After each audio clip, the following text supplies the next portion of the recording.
Friends, I am Deepak Kannal from Faculty of Fine Arts, Baroda, which try to cover absolute idealism and Immanuel Kant in particular for the PG course in Aesthetics and Philosophy in Visual. The 18th and 19th century saw a drastic change in the philosophical approach and the philosophical theories in the European history. This particular period is broadly known as absolute idealism. Now there is a debate over this term, but for the sake of convenience, we will be using this. And the scholars that we will be discussing will be Immanuel Kant and Hegel. We will start our discussion with Kant, Immanuel Kant, who is a very, very important figure in the history of Western philosophy. If you remember, while talking about Abhinav Gupta, I said that Abhinav Gupta can be compared with Immanuel Kant because Immanuel Kant has been given a status of Copernicus in the realm of philosophy.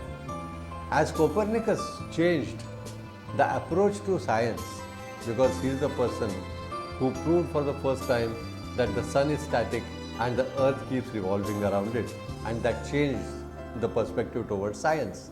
Something similar happened in case of philosophy during this particular period.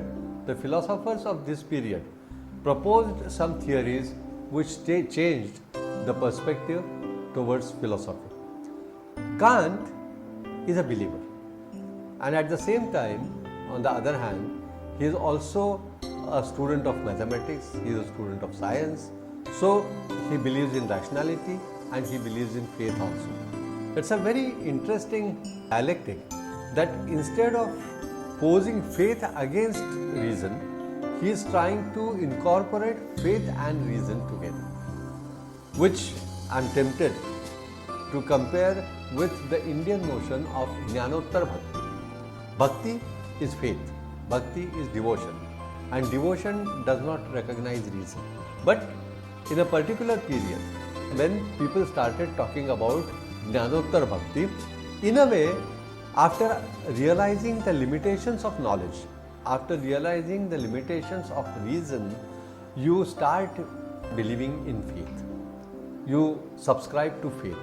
This is the period. In absolute idealism also, the scholars have tried to discuss the limitations of reason and conceptual thinking. The obvious reason behind it is your reason and your knowledge is derived from the known world, and there is much more beyond the known world. There is a phenomenal world which we know, and there is a nominal world which we do not know. So if you want to fathom the nominal world, we will have to keep aside the knowledge which we have gathered. We will have to understand the limitations of the knowledge that we have gathered and try to understand the divine order. Rather, this word is very, very interesting. The absolute idealists believe that there is a hidden order in this universe, and either you can create order, rather reason always believes in creating order. Reason always believes in imposing order. But absolute idealism, on the other hand, believes in discovering the order, recognizing the order, finding the order. The order is there. The divine order is there. Our job is to notice that divine order, not impose the order, not create the order. This is the basic difference between the rationalist and the absolute idealist. It does not mean that they do not believe in order or they do not believe in reason. On the contrary, the absolute idealist, particularly Immanuel Kant, has always talked about the complementary relationship between the reason and the faith. He, while talking about concepts and intuition, he has made a statement that concept without intuition is blind and intuition without concept is lame, which speaks about the complementary relationship between concept and intuition. Similarly, he says that faith gives direction and reason keeps vision. Faith without reason will not lead anywhere. So it's a relationship which is a complementary relationship between reason and faith, which the absolute idealists keep talking about. when they talk about knowledge, knowledge was considered to be absolute by Plato also.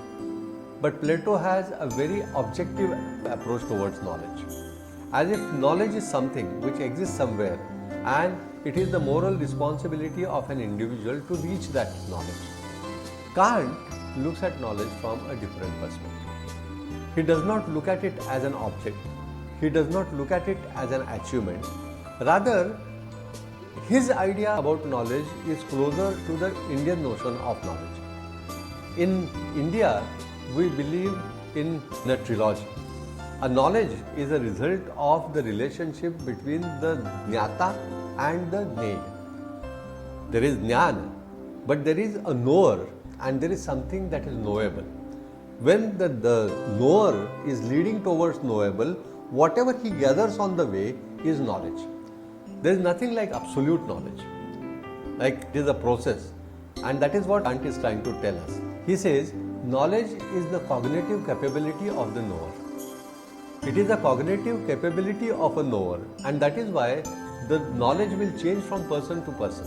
My knowledge and somebody else's knowledge will be different from each other because my knowledge depends on my cognitive capability, his knowledge depends on his cognitive capability, and these capabilities are not comparable because they are different from each other.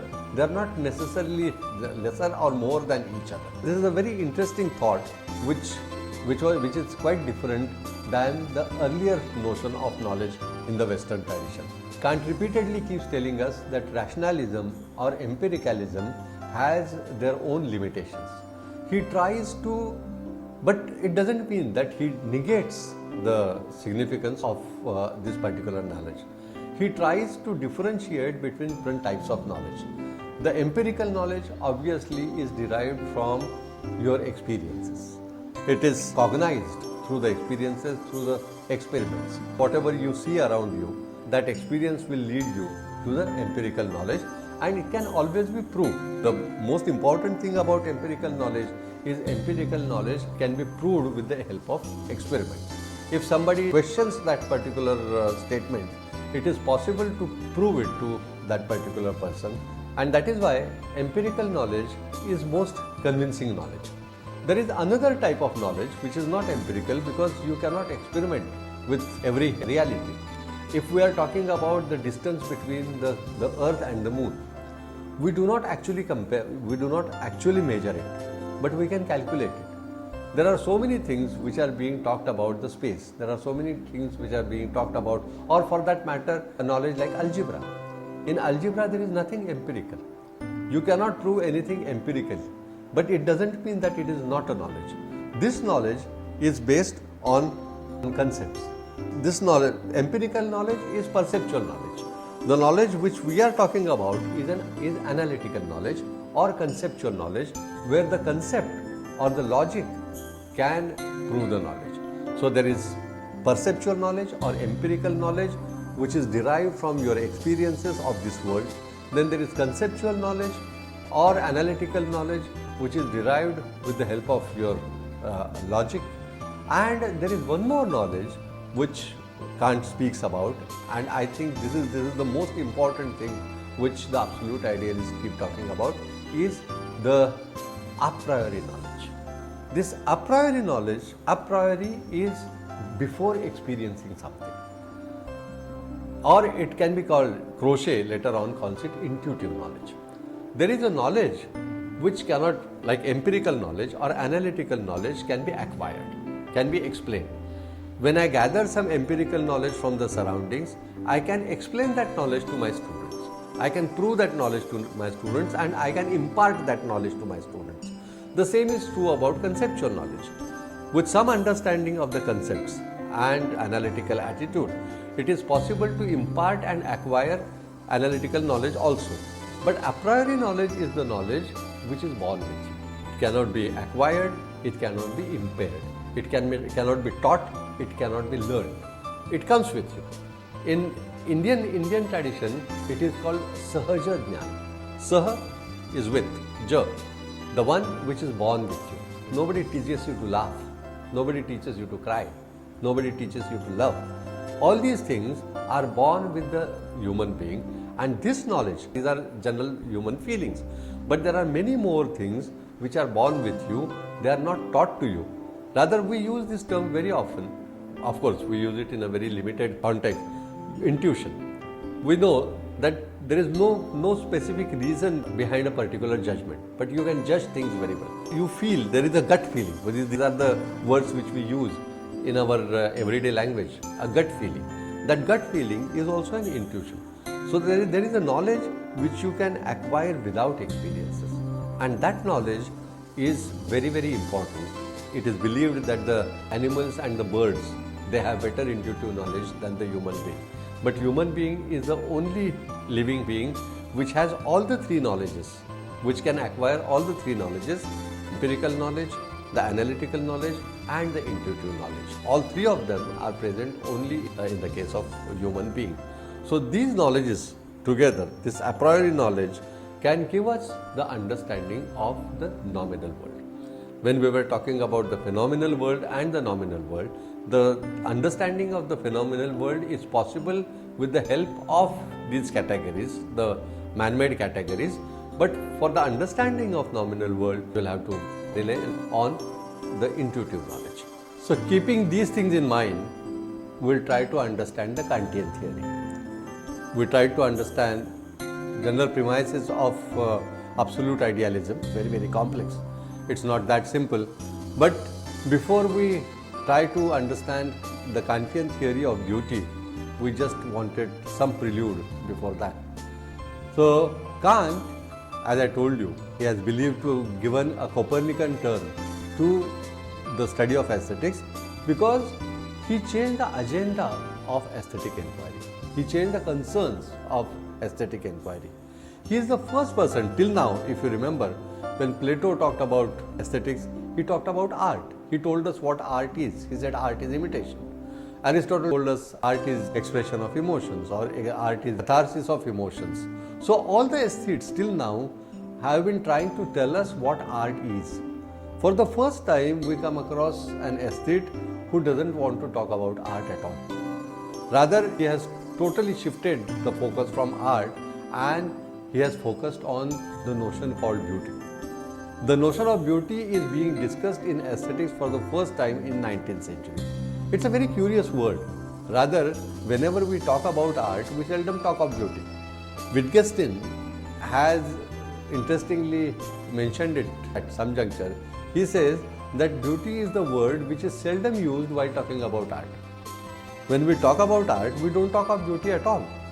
We talk about so many other things, but not beauty.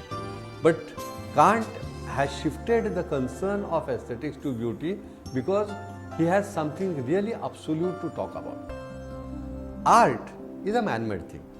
Beauty is a thing which goes beyond, much beyond art.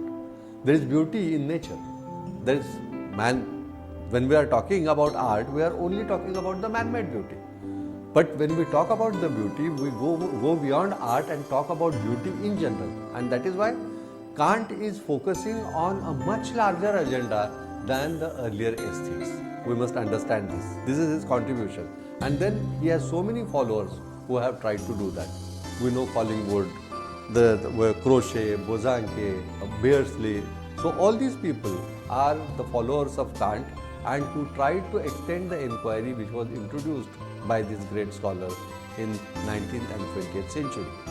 The major work that is attributed to Kant, or that is at the credit of Kant, is Critique of Pure Reason. He is trying to give a critique of reasoning, pure reasoning. Then there is another interesting book which is called Critique of Practical Reason, which is more useful for us as students of art, and Critique of Judgment. Because judgment is also a very important faculty of human mind. So these three books, he has a large corpus of work to his credit, but these three works are very, very important for us, and we will restrict our discussion within these three works. So when he is talking about the phenomenal world, these are the words we have used earlier also, the phenomenal and the nominal. The phenomenal world is the sensible world, the world which is around you, which can be sensed by with the help of your sensory organs. This world is governed by time, space and causality. The sensible world which we live in is mainly governed by time. All of us would agree on this. Space and causality. There is a causality in it. Rather, that causality, understanding that causality is getting the knowledge of this phenomenal world. All the science, all the knowledges of human history are based on understanding the causality behind the things which are happening in this phenomenal world. So these three categories, which are a priori categories that govern this phenomenal world. Now, the faculties of human mind which are employed to understand these categories are reason, understanding and judgment. This is very, very important. The judgment is most important because reason, even animals have reasoning. The animals have understanding, but the animals do not have judgment. The judgment, because there are two types of judgments. One judgment is the determinate judgment. The determinate judgment is the judgment which normally can be considered as the scientific judgment, which is based on logic, which is based on available recognized logic. This is very important because it is quite possible that whatever, sometimes today's intuition becomes tomorrow's logic. Do you get my point? Perhaps a few centuries back, people did not understand what an eclipse is. When they saw the eclipse, they tried to give an etiological understanding of that particular phenomenon by imagining that a particular demon called Rahu comes and grabs the sun or grabs the moon. They have their own understanding of it. Now this was their logic at that time. That was the available logic at that time. So their understanding of that particular phenomena was based on the available logic of their time. Now the logic has changed. So Kant has a habit of formulating his statements very carefully. They are very carefully drafted. So this determinate judgment is the judgment done in the light of the available logic. And there is another judgment which is more important because this particular judgment, determinate judgment, is always ephemeral judgment. Today's judgment may change tomorrow. As I told you that the human understanding of eclipse, which was there 100 years back, has changed tomorrow. Today we don't only understand the logic behind the eclipse, but we also know when exactly the eclipse is going to take place. We can predict an eclipse today.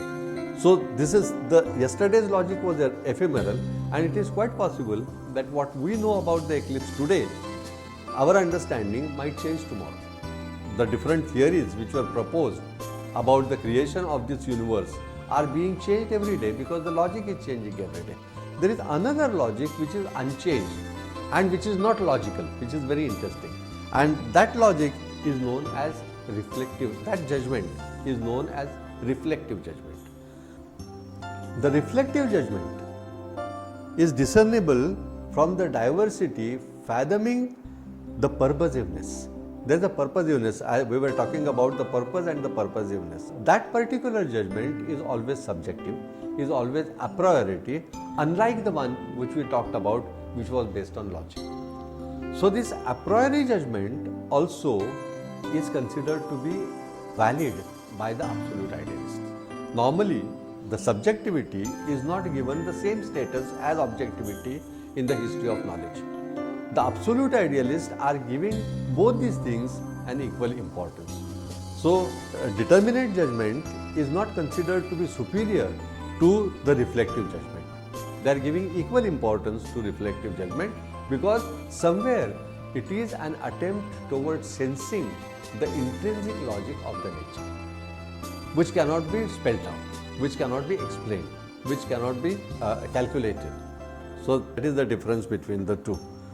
This is subjective, a priori. In Critique of Judgment, he talks about the aesthetic judgments, and there also he extends the same idea further.